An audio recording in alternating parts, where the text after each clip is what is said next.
incentives in every way. We work on them in education and business, every other place. And when I try to think of the incentives to get somebody.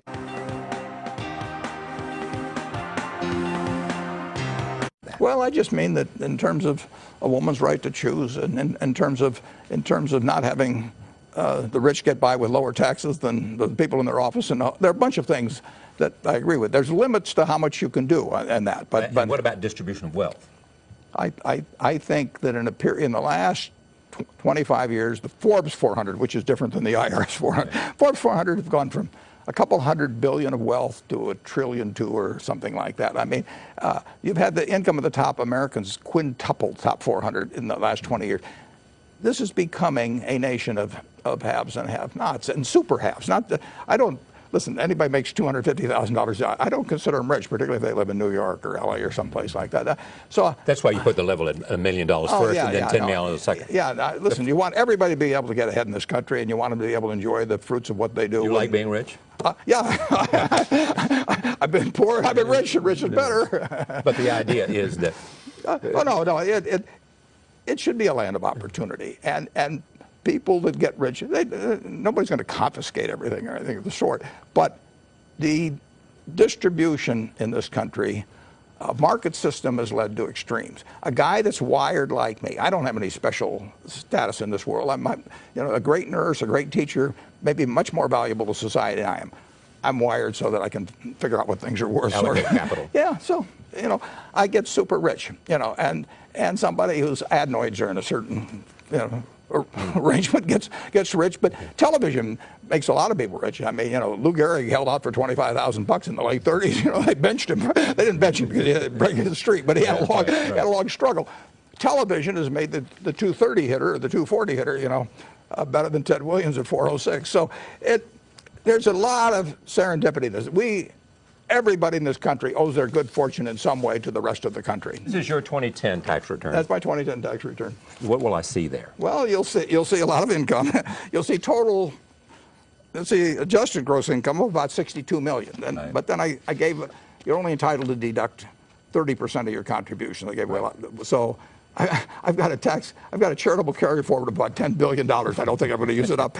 But then you get to taxable income, and I've got $39.8 million, and then you get down to tax, and I got $6.9 million. And that comes to what percent of taxable income? I think it comes to 17.4. 17%. I added and other people in your office are paying an average between of 36%. 36, 33 to 41. Nobody's below 33. Nobody's below 33. I think how much of that has to do with the payroll tax? Well, a lot, because they all pay it. I pay it incidentally, but it's $15,000 for me. $15,300. And it's $15,300 for all the people in the office, pretty much. And many of them have spouses where it's another $15,300 for the spouse. So with some of them, it's $30,000. And that's a lot of money to them, a lot. And you said you want the 12 most important people can read this so the people in Congress who are on the CEPA committee. What else can be done to give it legs? Well, I hope the Times is a launching pad. I think that it's a subject worth serious discussion. I already heard from somebody this morning that they're putting on Facebook. I never thought of social media as being a way to they're putting this column on Facebook so we get a wider and a different distribution. Yeah. The 600 million. I think if the public is educated on what goes on, I think their representatives will follow through to some extent. I think some members of Congress don't even understand that, probably. I invite them to take their own tax return, and make the same calculation I did. And incidentally, I don't have a tax shelter. I've never had a tax shelter. I don't drill for oil. I don't do any of that kind of stuff. The Congress has been my tax advisor. I mean, they're taking care of me. You also make the point that in so many corporations that their biggest investment is not in plants and equipment, it's in lobbyists in Washington.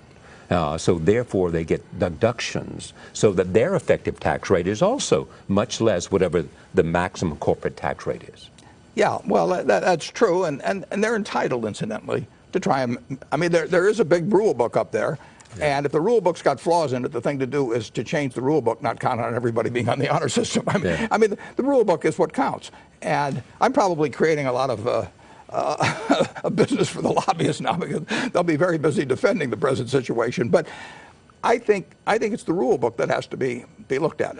Do we need tax reform? Yeah, I think so. But I think I would cure what I wrote about in the New York Times this morning first. That's very easy to do. Those two things. And that doesn't solve everything, Charlie. I mean, and it would go ahead. It probably at tops, it would be $50 billion a year. Now everybody talks in terms of 10 years now, so it'd be $500 billion over 10 years. But this doesn't close the gap. I want to move up toward that 18.5 or 19, and I hope we get a lot of it out of growth. But I think it's kind of silly at this point to count entirely on that. And I think we've got to move the expenditures down to 21 or thereabouts %. How do you measure President Obama's leadership on this? Because he could have done more to be in support of Simpson Bowles. Yeah, I wish he could have been out earlier. I wish he'd been. I wish he had. Both sides were afraid to touch Simpson Bowles. I mean, that's pretty clear. I mean, it made too much sense. They didn't want to be associated with it. I would say this, though, in terms of the deficit limit negotiations, when the other guy throws the steering wheel out the window, you've got a problem. I mean, if you and I get in those cars and I see you throw the steering wheel out there, I give up. You win. Yeah, in fact, when you looked at the Republican debate the other night, and they asked them to raise their hand if you were in favor, of a level of spending cuts which were 10 for 1. 10 for 1. 10 for 1. I mean, everybody would not go for that. That was pathetic. That was pathetic. I mean, listen, I like Republicans. I mean, if you got Democrats on some core issue to them, they'd probably do something just as silly. But when they take that attitude, they are really saying, I want to win this primary. They are saying to the country be damned, I want to win this primary.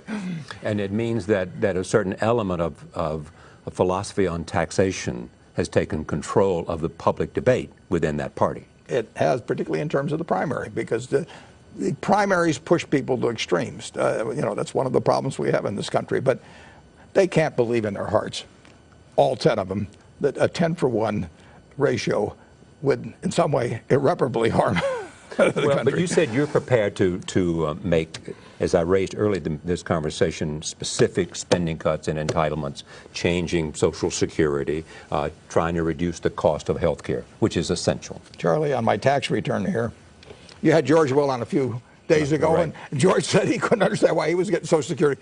Here it is. Social Security benefits, $32,680. You get $32,000. $32,680. Right. And you don't need it. A portion of it's tax-free, not a very big portion in my case. But so you make it means test. Oh, in a second. I mean, I think the idea when we've got this very, very rich family in this country, a lot of us have troubles. 60 million people live in households where the income is $21,000 a year or less. And I say to people who say, we shouldn't raise taxes, just try that for a few weeks. I mean, just try it.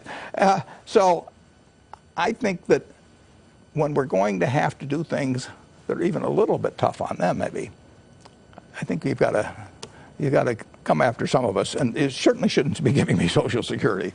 It's deposited in my bank account every month without me even knowing about it. Where does this populist instinct in you come from? I was born lucky. I was born in the United States of America. The odds were at least 30 to 1 against that. I didn't have anything to do with that. I was born wired for capitalization. I didn't have anything to do with that. So here I am. I won the ovarian lottery the day I was born.